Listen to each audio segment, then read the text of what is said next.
जिंदाबाद, इस बिरादरी का भाईचारा जिंदाबाद, जिंदाबाद, जिंदाबाद, एकता जिंदाबाद, जिंदाबाद, जिंदाबाद, एकता जिंदाबाद।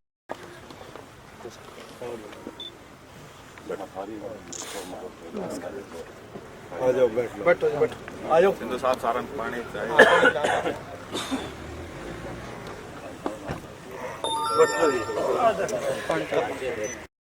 प्रदर्शन की आदत ही नहीं। पिछले 2 साल से हम लोग सक्रिय हुए हैं, चाहे मुआवजा आंदोलन था, दिल्ली पुल भी रोका था। तो अब धीरे धीरे ना 3 बार बैठ के अब की बार चौथी बार है। 2-4 दिनों में प्रशासन को टाइम, जैसे आपने कोई ऐसा गांव हो ना जो हाईवे पे हो, वो गांव में भी साथ ही बैठे ना। अभी तो बाइट तो होगी वैसे, अभी बोल नहीं अभी तो। ओ सुनील,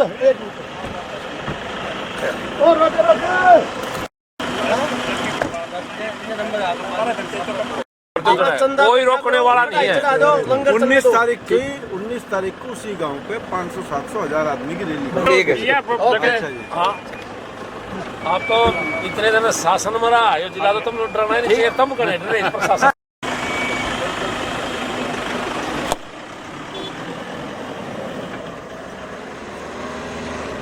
सरकार के पाले में गेंद है। जो ग्रेवेंसी थे, जिस तरह ये धरने की परमिशन कहीं और मांग रहे थे, दिन को कहीं और, इसी तरह अलग अलग जिले में पिछले 1-1.5 साल की जो घटनाएं थी, उस घटनाओं के बारे में सरकार को बताया गया और उसको कहा भी गया कि अगर इन पर अंकुश लगाओ तो अगली वार्ता जारी हो। और बाकी सरकार के पाले में गेंद है, वो क्या निर्णय लेती है तो सरकार को देखना। हमें बातचीत अच्छी लगेगी तो हम लोग समझौता कर लेंगे। ये तो मांग पूरी जब हो जाएगी तब समझौता हो जाएगा। 7 मांग है, 7 मांगे पूरी हो जाए तो समझौता हो जाएगा। ऐसा है, ये भी मीडिया को भी थोड़ी चीज़ों को देखना चाहिए, उसको खाली टीआरपी बढ़ाने में इस्तेमाल नहीं करना चाहिए। वो 13-14 साल का कोई बच्चा था, वो एयरगन लेके चला गया। क्या एयरगन हथियार है? एयरगन तो हथियार नहीं है। एयरगन तो आप किसी दुकान पर जाओ, 600 रुपये की खरीद लाओ। तो अगर कोई टॉयज को भी आप हथियार बताओगे तो एक गलत संदेश जाता है। तो शांतिपूर्वक है, रोड जाम ना किया, ना करने की योजना है। पहले जो माहौल खराब किया वो सरकार के लोगों ने किया, पार्टी वर्कर्स ने किया। इस बार हमने जो देहात में बैठे हैं वो इसलिए बैठे, अब भी कुछ अधिकारी, जैसा हस्सी का एसडीएम था, बहुत से अधिकारी गलत रिपोर्ट सरकार को दे रहे थे और गलत दंगा भड़काना चाहते थे, तो उस पर हमारी नजर है। कोई भी आंदोलनकारी का ये उद्देश्य नहीं होता कि आंदोलन में हिंसा है। किसी भी आंदोलनकारी का देश में सरकारें आंदोलनों को तोड़ने के लिए हिंसा का प्रयोग करती है और आंदोलन को भटकाने का काम करती है। हम बहुत बड़ी चीज भुगत चुके और निश्चित रूप से हम लोग अपना व्यवस्था बना के रखेंगे। सरकार अपने अधिकारियों पर लगाम दे, अपने मंत्री और एमएलओ पे लगाम दे, जिस तरह की बयानबाजी वो करते हैं। वो निश्चित रूप से भूकंप का मतलब ये होता है कि रणनीति बदलेगी और हमारे पास ही बहुत सी ऐसी रणनीति है, बगैर रोड रोक के, बगैर सड़क रोक के पूरी व्यवस्था में परिवर्तन लाया जा सकता है। और ये आप देख चुके सर। सिर्फ चैनल हेड सब रोजाना बात करते हैं सीएम साहब से, उनसे ही कहलवा दे कि 7 मांग है जाटों की, उनमें से कौन कौन सी पूरी कर दी। बहुत सी कह दी उन्होंने, तो कौन सी पूरी हुई अभी तक? एक भी मांग उन्होंने अब तक पूरी की हो वो बता दें कि भाई जो मांग पूरी की हो। तो सरकार को पॉजिटिव सोचना चाहिए, साफ मन से सोचना चाहिए। हरियाणा को बहुत बड़ा दाग सरकार ने दिया है, जो उनके सांसद ने दिया था और उनके कार्यकर्ताओं ने दिया था। रोशन लाल आर्य जैसे लोग जो उनके कार्यकर्ता हैं और बीजेपी के तमाम कार्यकर्ताओं ने मिलकर जो हिंसा का तांडव रचा था, सरकार को ये सोचना चाहिए कि जब हरियाणा एक और हरियाणवी एक की भाषा बोलते हैं तो 35 और 1 कहाँ से आ गई?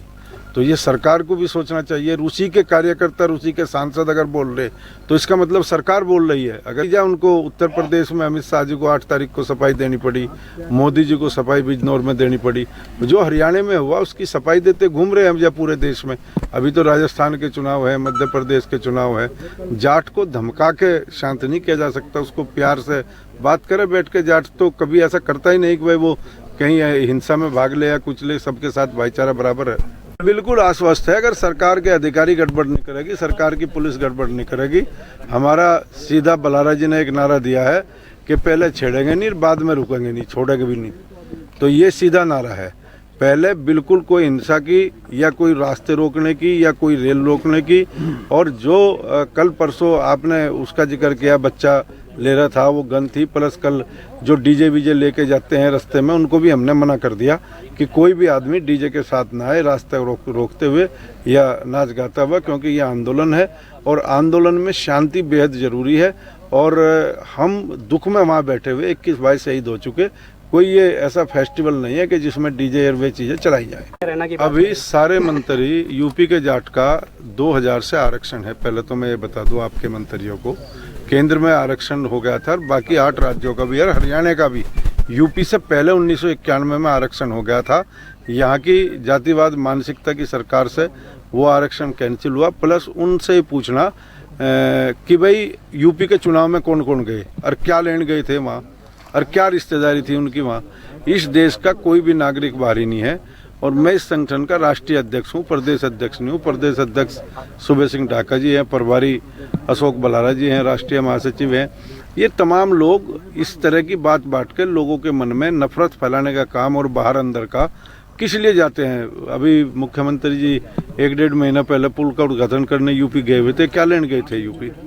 उनको तो हरियाणा के रहने वाले हैं। तो मेरा ये कहना है कि इस तरह की भ्रामक बात करके आंदोलन को भटकाने का काम न करे, बहकाने का काम न करे। आज जिस तरह की भीड़ आ रही, ये सबको पता है कि भाई कौन बाहरी और कौन अंदर का।